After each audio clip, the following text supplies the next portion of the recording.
Ma belle-mère me fait beaucoup travailler. Une petite fille se rend au commissariat et dit « Bonjour à tous ». Profitez de ces moments de détente en regardant. Lucie, une petite fille de 5 ans, se tenait près de la petite fenêtre de la vieille maison, ses grands yeux larmoyants contemplant la pluie. À son âge, elle aurait dû courir et jouer, mais Lucie ne ressentait que silence, solitude et un profond désir de retrouver sa mère. La petite ville où elle vivait semblait bien trop vaste et froide pour une enfant sans personne sur qui compter. « Lucie, descends ici immédiatement », cria sa belle-mère, sa voix glaciale résonnant en bas. « Oui, j'arrive », répondit doucement Lucie, sa voix faible tremblant comme si elle craignait d'irriter Hélène davantage.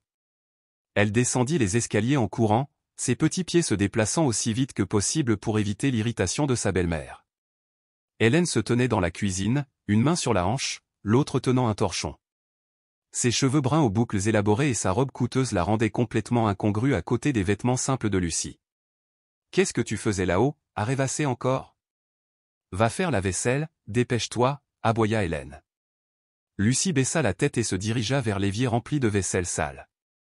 Ses petites mains tremblaient sous l'eau froide, mais elle n'osa pas se plaindre. Lorsque Charles, le père de Lucie, avait accueilli Hélène chez eux après son remariage, Hélène lui avait d'abord semblé si douce. Lucie pensait avoir trouvé une nouvelle mère à aimer, mais tout a basculé quelques semaines seulement après le départ de Charles pour un long voyage d'affaires. Hélène était devenue une personne complètement différente. Fais attention à cette assiette. Si tu la casses, tu le regretteras, cria Hélène depuis le salon. Lucie prit une profonde inspiration et se mordit la lèvre pour retenir ses larmes. Elle continua son travail en silence, comme une ombre. Après le dîner, Hélène s'assit dans le salon pour regarder la télévision comme d'habitude. Lucie devait tout ranger. Une fois tout impeccable, elle se plaça timidement à côté d'Hélène, les mains jointes. « Belle-mère, j'ai fini de faire le ménage. Puis-je aller dans ma chambre maintenant ?» Hélène ne prit pas la peine de la regarder et fit simplement un geste de la main dédaigneux. « Vas-y, mais lève-toi tôt demain pour passer la serpillière. Je ne veux pas voir un grain de poussière. » Compris ? Oui, je comprends, murmura Lucie. Elle monta l'escalier, chaque marche lui paraissant lourde comme si elle portait le poids de son cœur en deuil. Sa chambre était petite, avec seulement un lit dur et une fine couverture. Les nuits en ville étaient souvent très froides, mais Lucie n'osait pas demander une couverture supplémentaire de peur de mettre Hélène en colère. Avant d'aller se coucher, Lucie a discrètement pris une photo de sa mère biologique sous son oreiller. Sur la photo, sa mère souriait chaleureusement, les yeux brillants comme un soleil. « Maman, tu me manques tellement », murmura Lucie. Le lendemain matin, avant que le soleil ne se lève, Lucie fut réveillée en sursaut par les coups violents d'Hélène à la porte. « Lucie, lève-toi. Aujourd'hui, tu dois nettoyer toute la cuisine. Ne me fais pas répéter. » Lucie sortit rapidement du lit et s'habilla. Son estomac gargouillait de faim, mais elle n'osait pas en parler. Le petit déjeuner de Lucie se résumait à une simple tranche de pain et un verre d'eau. Alors que Lucie nettoyait le sol, elle entendit Hélène parler à leur voisine, Madame Martha. « Cette fille est vraiment pénible », dit Hélène avec dédain. « Mais que puis-je faire ? Charles a insisté pour que je m'occupe d'elle. Au moins, elle est utile pour faire le ménage. » Madame Martha eut un air compatissant, son regard se posant brièvement sur Lucie tandis qu'elle nettoyait le sol. « Tu devrais être plus douce avec elle. Après tout, ce n'est qu'une enfant. » Hélène éclata de rire. « Tu es gentil avec moi ? Tout le monde doit travailler. Si tu ne travailles pas, tu ne manges pas. C'est aussi simple que ça. » Lucie gardait la tête baissée, les larmes ruisselant sur ses joues. Elle n'osait pas laisser Hélène la voir pleurer. L'après-midi, Hélène quitta la maison pour rejoindre ses amis. Lucie resta, mais cela ne lui apporta pas la paix. Elle dut se dépêcher de terminer la liste des corvées qu'Hélène avait laissées avant son retour. Alors qu'elle lavait du linge dans le jardin, Lucie entendit sonner à la porte. Elle s'essuya rapidement les mains et courut ouvrir. Devant elle se tenait un garçon de son âge, aux cheveux noirs en bataille et au visage sale, mais aux yeux brillants et pétillants. « Salut, je suis Paul, le voisin, » dit-il avec un sourire radieux. « J'ai remarqué que tu es toujours à l'intérieur et que tu ne sors jamais jouer. Veux-tu jouer avec moi ?» Lucie se figea, ne sachant pas comment réagir. C'était la première fois qu'on l'invitait à jouer. « Je ne peux pas. Ma belle-mère ne me laisse pas sortir, » murmura Lucie, les yeux emplis de tristesse. Paul fronça les sourcils. Vraiment? Mais tu es un enfant. Les enfants sont censés jouer. Et si j'entrais jouer avec toi? Lucie secoua la tête, effrayée. Non, tu ne peux pas. Si ma belle-mère l'apprend, elle sera très en colère. Paul soupira mais lui adressa un sourire encourageant. D'accord. Mais si jamais tu sors, fais-le-moi savoir. J'habite juste là-bas. Lucie hocha la tête en le regardant s'enfuir. Une lueur d'espoir brilla dans son cœur, mais elle s'éteignit rapidement lorsqu'elle entendit la voiture d'Hélène s'arrêter devant la maison. Lucie plia soigneusement les vêtements propres qu'elle venait de laver, ses petites mains tremblantes sous l'eau froide qui trempait sa peau. Les mots de Paul résonnèrent dans son esprit, les enfants sont censés jouer. Mais pour Lucie, jouer dehors était un rêve lointain. Ses journées tournaient autour des corvées et des réprimandes. Le bruit des talons hauts d'Hélène claquant derrière elle la fit tressaillir et se retourner. Hélène se tenait debout, les bras croisés, son regard perçant fixé sur la pile de vêtements. Qu'est-ce qui prend autant de temps? Tu rêves encore éveillé. Désolé. Je termine tout de suite, dit Lucie en baissant la tête et en ramassant les derniers objets. Hélène s'approcha, prit une chemise des mains de Lucie et fronça les sourcils. Regarde ça. Comment tu plies ça? Visiblement, tu ne fais pas attention. Tu veux être puni? Lucie secoua la tête, les yeux emplis de peur. Non, non. Je recommencerai. Ne t'inquiète pas. Tu ne sais rien faire correctement. Bref, va nettoyer la cuisine maintenant. Hélène jeta la chemise par terre et s'éloigna. Lucie se pencha pour la ramasser, des larmes silencieuses coulant sur ses joues. Elle n'osa pas les essuyer, de peur qu'Hélène ne la voie. Entrant dans la cuisine, elle entreprit de nettoyer le désordre qu'Hélène avait laissé, des miettes de pain jonchaient la table, une poêle graisseuse reposait sur la cuisinière et une assiette cassée gisait par terre. Pourquoi dois-je faire tout ça, se demanda-t-elle, mais elle se réprimanda rapidement d'avoir pensé de telles choses. Lorsqu'Hélène repartit, Lucie décida de se faufiler dans le jardin. C'était le seul endroit où elle se sentait en sécurité, loin du regard scrutateur d'Hélène. Dans un coin du jardin, Lucie trouva une vieille boîte que sa mère biologique utilisait pour conserver des souvenirs. L'ouvrant, elle découvrit un mouchoir brodé à son nom et un petit journal. Elle s'assit et feuilleta les pages. L'écriture douce de sa mère fit monter les larmes aux yeux de Lucie. « Ma chère Lucie, tu es la lumière de ma vie. J'espère toujours que tu grandiras entourée de bonheur et d'amour. » En lisant cela, Lucie sentit son cœur se serrer douloureusement. « Maman, sais-tu que je vis un cauchemar ?» pensa-t-elle en serrant fermement son mouchoir. Soudain, le bruit d'un moteur de voiture la fit sursauter. Lucie remit précipitamment la boîte à sa place et courut à l'intérieur. Hélène était revenue, portant des sacs pleins de marchandises. « Lucie, sors d'ici maintenant » cria Hélène depuis la porte d'entrée. « Oui, j'arrive » répondit Lucie en se précipitant pour prendre les lourds sacs des mains de sa belle-mère. « Ne laisse rien tomber, tu le regretteras » dit Hélène d'une voix menaçante. Lucie hocha la tête et transporta soigneusement chaque sac dans la cuisine. Tandis qu'elle rangeait soigneusement les articles sur les étagères, Hélène s'assit sur une chaise, mit la musique à fond et commença à discuter au téléphone avec ses amis. Honnêtement, je ne sais pas pourquoi Charles a pensé. Je devrais être responsable de l'éducation de cette fille, dit Hélène d'un ton sarcastique.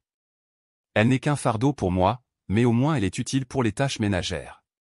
Lucie entendit clairement chaque mot, le cœur serré. Suis-je juste un fardeau? Ce soir-là, Lucie était assise seule dans sa chambre. Son estomac gargouillait de faim, son dîner se résumait à un morceau de pain sec et un peu d'eau.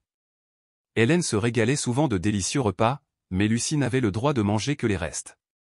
Dans l'obscurité, Lucie sortit la photo de sa mère biologique et la contempla.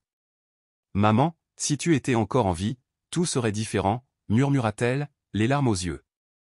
Un coup violent et soudain à la porte la fit sursauter. « Tu dors? Demain, il faut te lever tôt et faire le ménage. Ne sois pas paresseux » cria Hélène, irritée. « Je comprends » répondit Lucie en s'efforçant de garder une voix posée. Hélène s'éloigna, laissant un lourd silence. Lucie s'allongea, mais les souvenirs de sa mère lui revinrent à l'esprit. Ses câlins, ses baisers et la douce berceuse qu'elle chantait lui manquaient. Le lendemain matin, Lucie fut réveillée en sursaut par les cris d'Hélène. « Lucie, qu'est-ce que tu fais? Tu es encore au lit » paresseuse, hurla Hélène en arrachant la couverture. Je suis désolé, je me lève, balbutia Lucie en se relevant précipitamment. Va immédiatement à la cuisine. Je ne le répéterai plus, ordonna Hélène. Lucie se lava rapidement le visage et courut à la cuisine. Aujourd'hui, Hélène lui avait demandé de nettoyer tous les placards. Les hauts placards obligeaient Lucie à se mettre sur la pointe des pieds pour les atteindre, mais elle n'osait pas se plaindre. En travaillant, Lucie se sentait prise de vertige à cause de la faim. Elle essaya de terminer sa tâche, mais ses petites mains ne purent retenir la grande poêle à frire, elle tomba par terre avec un grand bruit. Hélène apparut aussitôt, les yeux brillants de colère. « Qu'est-ce que tu as fait ? Pourquoi tu fais toujours des bêtises » s'exclama-t-elle. « Je suis désolée, je ne voulais pas » dit Lucie d'une voix tremblante. « J'en ai marre de ta maladresse. Va dans ta chambre, je ne veux pas te voir. » Hélène la poussa hors de la cuisine.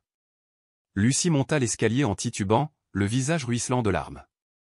Un profond sentiment d'impuissance et de désespoir l'envahit. Lucie se recroquevilla sur son lit dur, essuyant silencieusement ses larmes avec sa manche. Les paroles dures d'Hélène résonnèrent dans son esprit, transperçant profondément son cœur fragile. La pièce était si froide que son souffle flottait dans l'air, mais elle n'osa pas demander une autre couverture.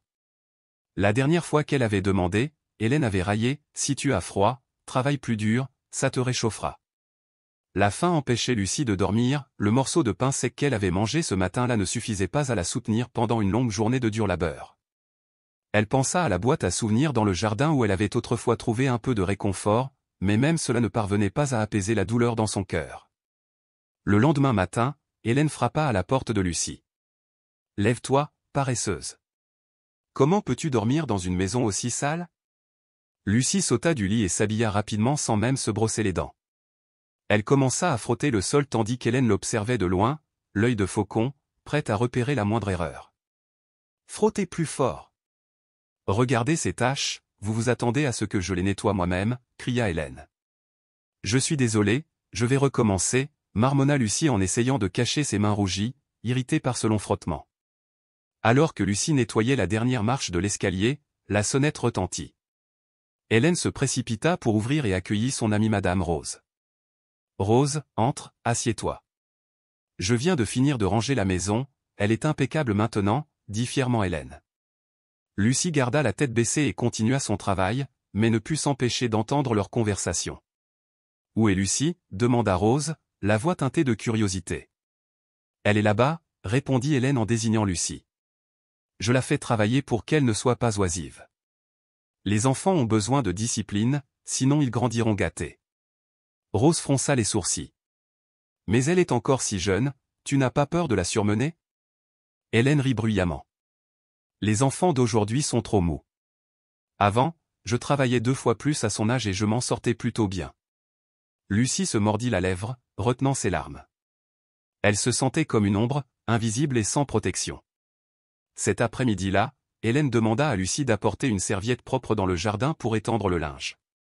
Tout en travaillant, Lucie jeta un coup d'œil par-dessus la clôture où Paul, le garçon d'un accent grave côté, jouait avec un petit chien. Paul fit signe à Lucie, mais elle secoua la tête, le regard empli de peur.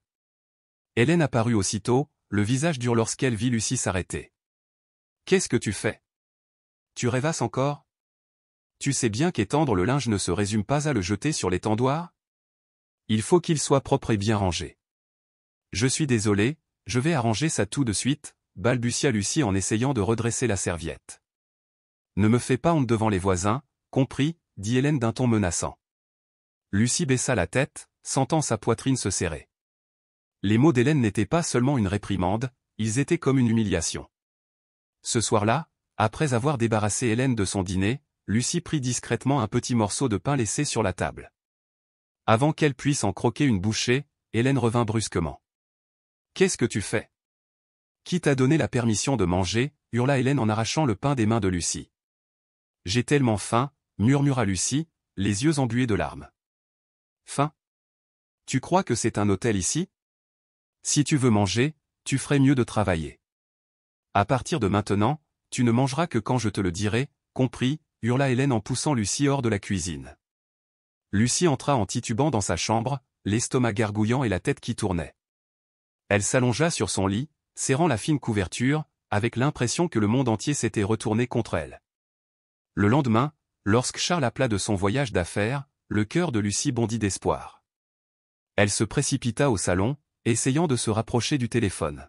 « Papa » commença Lucie, mais avant qu'elle puisse continuer, Hélène lui arracha le téléphone. « Lucie, va à la cuisine, je vais parler à ton père, ordonna Hélène.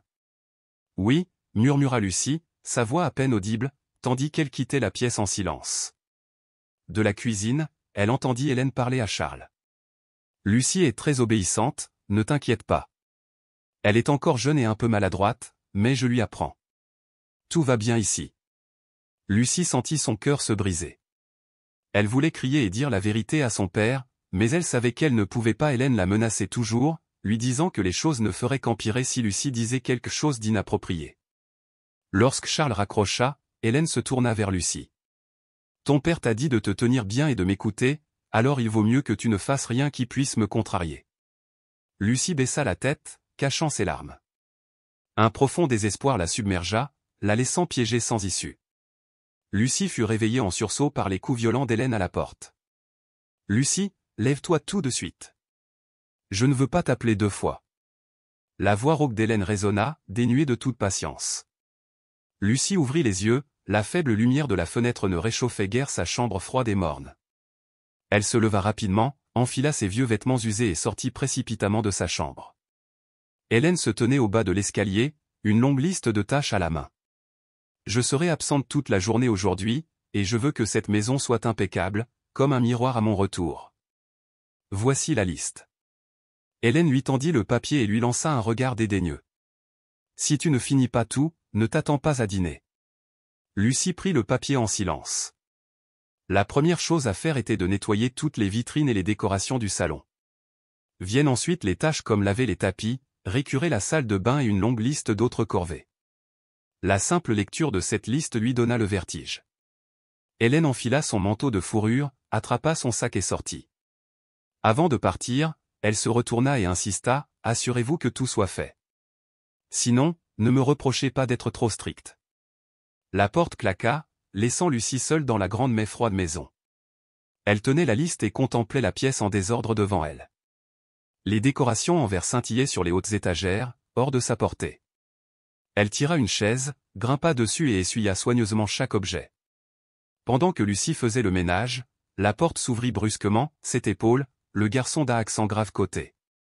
Il avait aperçu Lucie par la fenêtre et avait décidé de passer lui parler. « Lucie, qu'est-ce que tu fais ? Pourquoi ne sors-tu pas jouer ?» demanda Paul en s'appuyant sur l'encadrement de la porte. « Paul, tu dois partir, si ma belle-mère te voit. » Commença Lucie, mais sa voix s'éteignit. « Elle sera furieuse, » dit rapidement Lucie, la voix pleine de panique. « Mais tu travailles sans arrêt, pourquoi ne le dis-tu pas à ton père ?» demanda Paul avec obstination. Lucie resta silencieuse, la tête baissée. Elle ne pouvait pas répondre à cette question. Paul entra et regarda autour de lui. « Avez-vous besoin d'aide ?» proposa-t-il. Lucie secoua la tête. « Non, tu ne peux pas. Si ma belle-mère découvre que tu étais là, elle sera furieuse et me punira. S'il te plaît, tu dois partir. » Paul soupira, impuissant, en regardant son ami. « Si tu as besoin de quoi que ce soit, frappe à ma porte, d'accord ?» Lucie hocha la tête. « Merci, Paul. » Le garçon partit, laissant Lucie seule pour ses tâches. Dans l'après-midi, Lucie récurait la salle de bain lorsqu'un vertige la prit. Le travail incessant et un petit déjeuner composé d'un simple morceau de pain l'avaient épuisée. Elle marqua une pause, s'appuyant contre le lavabo pour ne pas tomber, mais n'osa pas se reposer longtemps. Si Hélène revenait et trouvait quelque chose de mal fait, Lucie savait que les conséquences seraient insupportables. Elle s'efforça de continuer, ses petites mains frottant chaque recoin sale des murs carrelés blancs. Une fois terminée, Lucie tituba jusqu'à la cuisine pour passer la serpillière.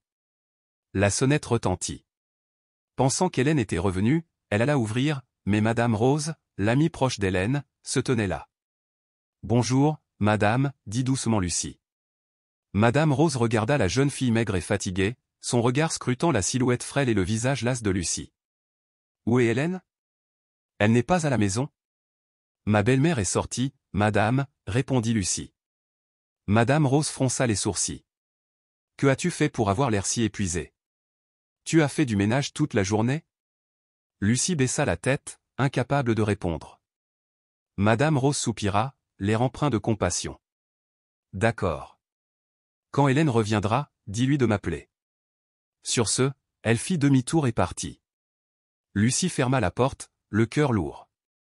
Elle ne pouvait parler à personne de ce qu'elle traversait.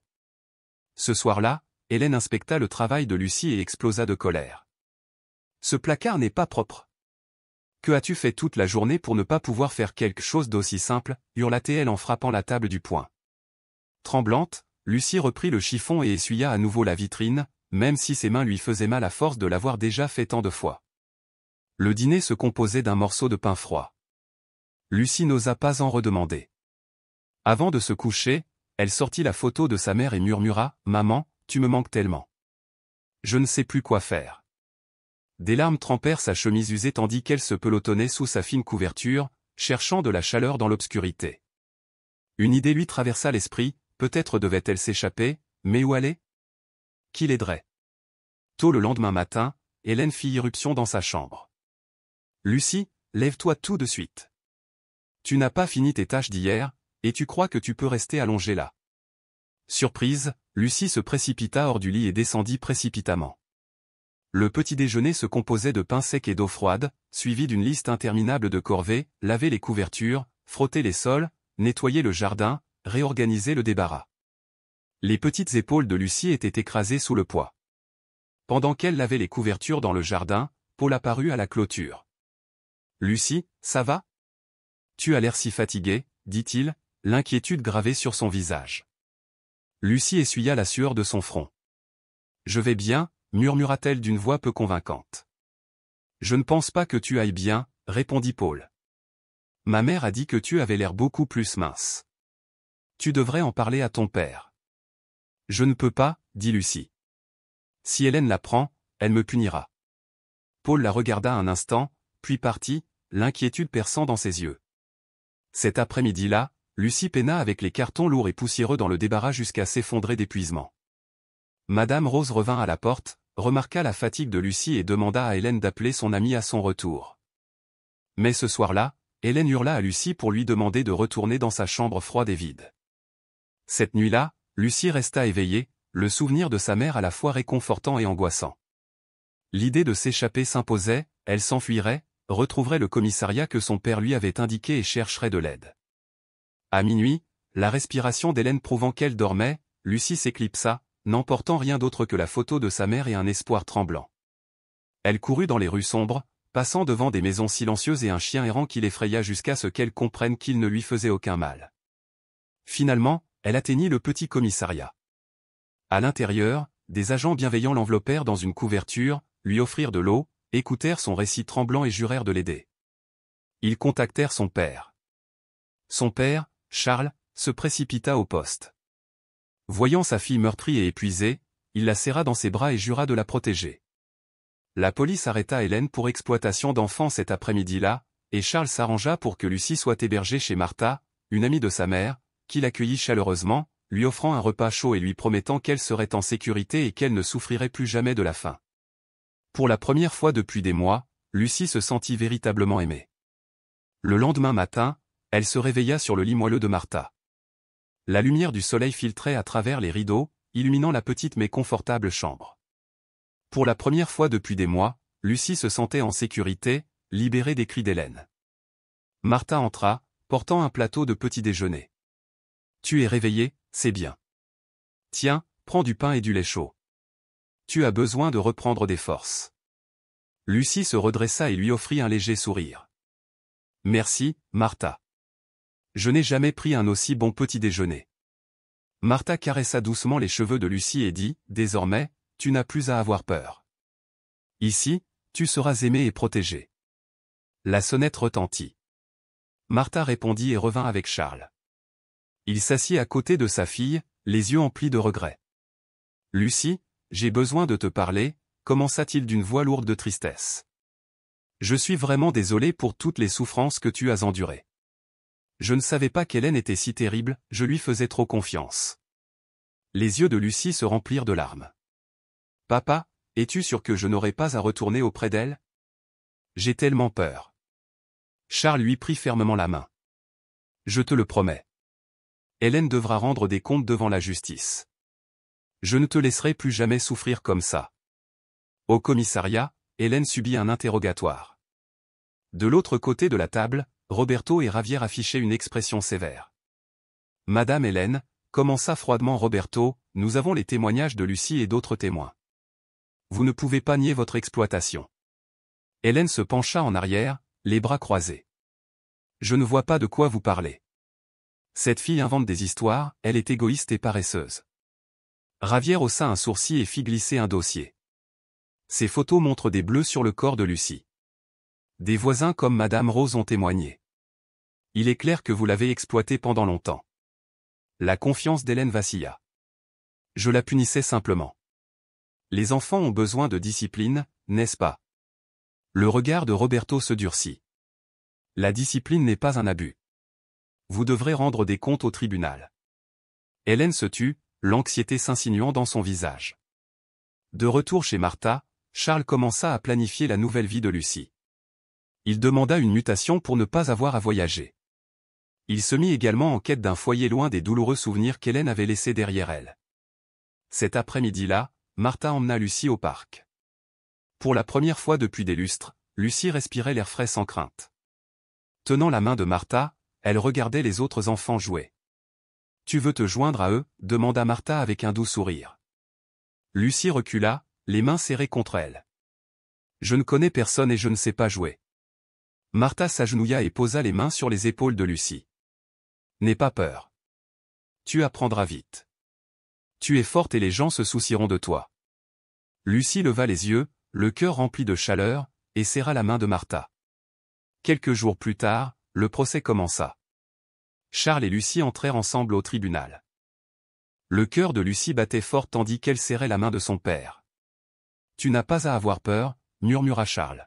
« Dis simplement la vérité. » Lucie hocha la tête, prit une grande inspiration et monta à la barre. Elle raconta chaque détail, les lourdes corvées qu'Hélène la forçait à faire, les maigres repas et les châtiments cruels. Le silence régnait dans la salle d'audience lorsqu'elle eut terminé.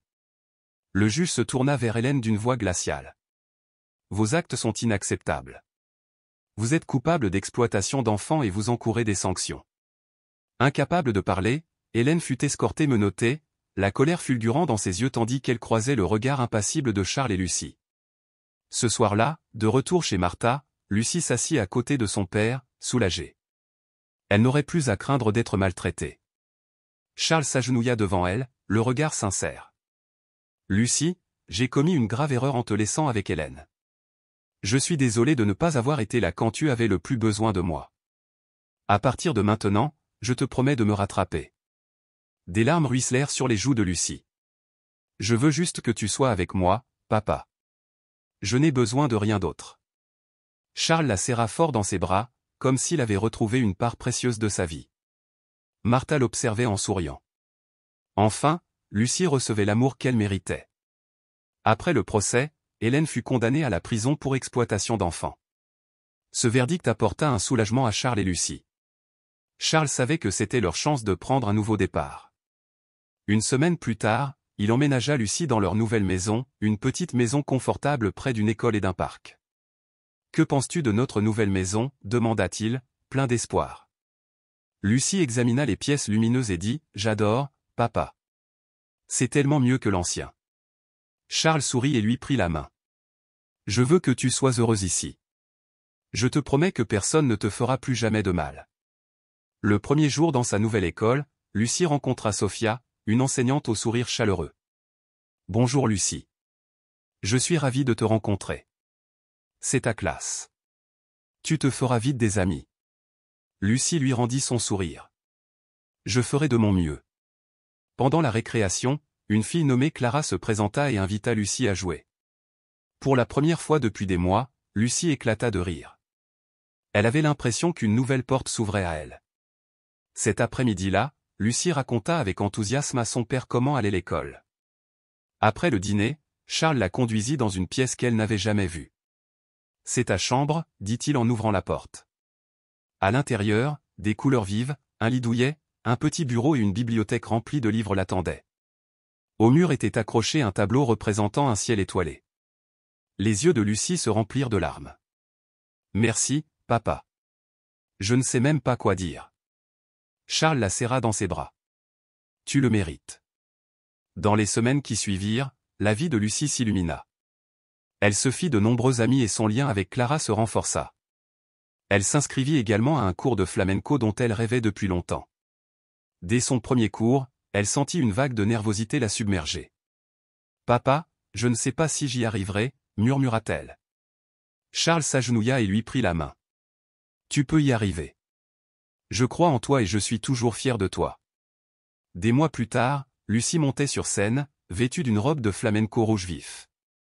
Sous les applaudissements du public, elle s'inclina, radieuse et confiante. Charles se précipita, les larmes aux yeux. « Je n'arrive pas à croire à quel point tu es devenue forte et confiante, » s'étrangla-t-il. Martha les rejoignit, applaudissant avec enthousiasme. « Ta mère au ciel doit être si fière de toi, » murmura-t-elle. Lucie contempla le tableau du ciel étoilé sur son mur, un sentiment de paix l'envahit. Le parcours de Lucie nous montre que le courage et l'amour peuvent surmonter l'adversité. Malgré l'exploitation qu'elle a subie, elle a trouvé la force de se sauver et de prendre un nouveau départ. Son histoire nous rappelle que les enfants ont besoin de protection et d'amour, et que reconnaître ses erreurs peut ouvrir la voie à une seconde chance. Surtout, la vie de Lucie prouve qu'il est possible de se reconstruire et de s'épanouir après les épreuves. Si vous avez aimé cette histoire, n'hésitez pas à aimer et à vous abonner, votre soutien nous permet de partager d'autres histoires touchantes. À bientôt. Version améliorée et détaillée. La lumière du matin se répandait sur la courte pointe pâle qui recouvrait la silhouette menue de Lucie, et lorsqu'elle ouvrit les yeux, ce fut la première fois depuis des mois qu'elle se sentait véritablement chérie. Le doux parfum floral de la chambre de Martha l'enveloppa tandis qu'elle s'étirait et contemplait les rideaux lumineux et ensoleillés qui dansaient au gré du vent. Les cauchemars de la nuit dernière, où Hélène hurlait furieusement, lui semblaient un souvenir flou. Ici, dans ce havre de paix, Lucie était en sécurité. Martha apparut à son chevet quelques instants plus tard, tenant en équilibre un plateau en bois chargé de pain rustique, un pichet fumant de lait chaud et une petite coupelle de beurre couleur miel. Son doux sourire réchauffa le cœur de Lucie. « Bonjour, ma chérie. »« Tu dois avoir faim, » dit-elle en posant délicatement le plateau sur les genoux de Lucie.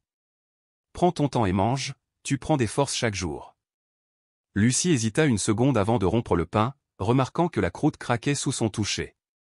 Le lait avait un goût crémeux et apaisant, dissipant la douleur abdominale qu'elle n'avait pas soupçonné d'avoir portée si longtemps. Elle osa sourire. « C'est le meilleur petit déjeuner que j'ai jamais pris, » murmura-t-elle. Martha écarta une mèche de cheveux du visage de Lucie. « Désormais, tu recevras tous les soins que tu mérites. Tu n'auras plus jamais peur. » Leur moment fut interrompu par la sonnette. Martha se leva et revint avec Charles, dont le visage était marqué par la culpabilité et le chagrin. Il s'agenouilla près du lit de Lucie, la voix rauque. « Ma chère fille, je suis tellement désolé. Je ne savais pas qu'Hélène était capable d'une telle cruauté, je lui ai fait confiance, et tu en as payé le prix. » Le pouls de Lucie s'accéléra. Des larmes brillèrent dans ses yeux lorsqu'elle demanda, « S'il te plaît, papa, dis-moi que je n'aurai pas à retourner auprès d'elle. » Il lui tendit les mains et les serra dans les siennes. « Je te le promets, Lucie, elle sera jugée. Aucun tribunal, aussi éloigné soit-il, ne te fera taire. » Quelques semaines plus tôt, Hélène avait été arrêtée et conduite au commissariat de la ville. Dans une salle d'interrogatoire austère, elle était assise devant les inspecteurs Roberto et Ravière, d'abord provocatrice. « Je n'ai rien fait de mal, » railla-t-elle. Roberto fit glisser un dossier sur la table métallique. À l'intérieur se trouvaient des photos de bleu foncé sur les bras de Lucie et des déclarations sous serment de voisins qui avaient entendu les sévères punitions d'Hélène. Lorsqu'Hélène tenta de se défendre, invoquant la « discipline », Ravière répondit froidement, « La discipline ne consiste pas à laisser un enfant saigner et mourir de faim. » Pour la première fois, la bravade d'Hélène se brisa. De retour chez Martha, Charles opéra des changements décisifs. Il demanda à son employeur une mutation permanente au bureau local, garantissant ainsi qu'il ne serait plus en déplacement professionnel. Parallèlement, il parcourut les annonces du quartier jusqu'à trouver une maison modeste et ensoleillée, nichée près d'une école et d'une aire de jeu, un lieu idéal pour la guérison de Lucie. Une fois les démarches administratives en cours, lui et Martha emmenèrent Lucie à Starlight Park cet après-midi-là. Un doux bourdonnement de rire emplit l'air tandis que les enfants se poursuivaient sous les chênes centenaires. Serrant la main de Martha, Lucie hésita au bord du parc jusqu'à ce que Martha s'agenouille à côté d'elle et murmure « Tu as un cœur courageux ». Commençons par un pas, Lucie inspira profondément et s'avança. Le matin du procès, Lucie se tenait aux côtés de Charles à l'entrée du palais de justice. Les marches de pierre étaient fraîches sous ses baskets tandis qu'elle serrait la main de son père. Lorsque le juge l'appela, elle monta à la barre, prit une inspiration et, avec la force calme qu'elle trouvait dans sa voix, raconta toutes les indignités qu'Hélène lui avait infligées, les corvées nocturnes, les maigres restes de nourriture, les réprimandes incessantes. Le silence régna dans la salle d'audience jusqu'à ce que le juge déclare Hélène coupable. Lucie sentit un poids se dégager de sa poitrine tandis qu'Hélène était emmenée menottée, son regard furieux impuissant face au verdict du tribunal. Le soir tomba doucement sur la maison de Martha, et Lucie s'assit sur le canapé, les épaules détendues pour la première fois depuis des années. Charles s'agenouilla devant elle, les yeux pleins de larmes. « Je t'ai trahi une fois, dit-il, mais je te jure que je ne te trahirai plus. » Lucie le regarda dans les yeux et dit, « Tout ce que j'ai toujours voulu, c'était que tu sois à mes côtés. » À cet instant, Charles chérit la paix fragile qu'ils avaient gagnée ensemble. Une semaine plus tard, Lucie se tenait devant leur nouvelle maison, une maison en briques avec une palissade blanche et des glycines grimpant au mur. « Bienvenue, dit Charles en ouvrant le portail. À l'intérieur, la lumière du soleil filtrait par de grandes fenêtres dans un salon peint d'un jaune doux. Lucie rayonnait. « C'est parfait. » À l'étage, Charles révéla la chambre de Lucie, des murs pastel ornés de stickers étoiles et lunes, une banquette près de la fenêtre recouverte de coussins, un petit bureau face à une bibliothèque débordant d'histoire. Au-dessus du lit était accroché un tableau représentant une galaxie tourbillonnante de couleurs. La voix de Lucie se brisa de joie. « C'est exactement ce dont j'ai rêvé. » Charles la serra dans ses bras. « Tes rêves comptent, Lucie. » Toujours. Lors de son premier jour à l'école élémentaire Rosewood, Lucie entra dans un couloir grouillant de nouveaux visages. Une enseignante amicale, Sophia, s'agenouilla pour la regarder dans les yeux. « Bonjour Lucie, c'est ta classe. J'ai hâte de te voir te faire de nouveaux amis. » Pendant la récréation, Clara, une fille aux cheveux tressés et portant un appareil dentaire, lui tendit la main. « Tu veux jouer ?» demanda-t-elle. Lucie hocha la tête, le cœur battant. Un fou rire jaillit tandis qu'elle se joignait à eux, poursuivant Clara à travers l'herbe sous un ciel si bleu qu'il semblait infini. Ce soir-là, Lucie raconta avec empressement chaque détail à Charles. Après le dîner, il la conduisit à une porte qu'elle n'avait jamais remarquée. Derrière elle se trouvait son sanctuaire, une pièce pleine de couleurs, de confort et de possibilités. « Tout est à toi, dit-il doucement. » Des larmes de gratitude brillèrent tandis que Lucie murmurait « Merci d'avoir cru en moi. » Au cours des semaines qui suivirent, la confiance de Lucie grandit. Elle s'inscrivit à un cours de flamenco et se tint nerveusement au milieu d'un cercle de jupes ondulantes. Lorsque le professeur l'encouragea à avancer, la foi inébranlable de son père résonna dans son esprit. À chaque pas, sa timidité s'évanouissait. Des mois plus tard, sous les projecteurs d'un auditorium bondé, Lucie, vêtue de sa robe rouge, se mouvait avec assurance et passion. Alors que la note finale s'éteignait, les applaudissements retentirent autour d'elle. Charles se leva, les larmes aux yeux, et Martha l'acclama. Lucie s'inclina profondément, le cœur battant. En regardant le tableau familier du ciel étoilé dans sa chambre ce soir-là, Lucie ressentit une paix sereine. Elle avait surmonté les ténèbres et émergé vers la lumière. Son parcours prouva qu'avec de l'amour, du courage et la possibilité de prendre un nouveau départ, même les blessures les plus profondes peuvent guérir et que l'esprit d'un enfant peut retrouver son élan.